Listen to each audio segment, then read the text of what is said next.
अनंत T दे refresh हमी। सिंधुदुर्ग जिल्हा पत्रकार भवन इथं पत्रकार दिनानिमित्त पुरस्कार वितरण सोहळा आयोजित करण्यात आला होता। यावेळी मंत्री नितेश राणे उपस्थित होते। कार्यक्रमाला उपस्थित राहून कॅबिनेटसाठी रवाना होत असताना आमदार निलेश राणेंचं आगमन कार्यक्रमस्थळी झालं। मंत्री नितेश राणेंनीही यावर कमेंट केली।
लोक बघा म्हणजे माझ्यासाठी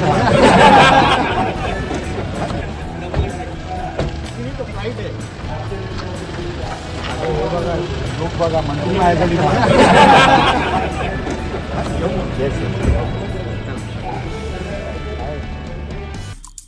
आमचे दिवसभरातले सर्व अपडेट्स, ताज्या घडामोडी आणि थेट लाईव्ह पाहण्यासाठी सबस्क्राईब करा, लाईक करा कोकणचं नंबर 1 महा चॅनल कोकण 7 लाईव्हचं YouTube चॅनल।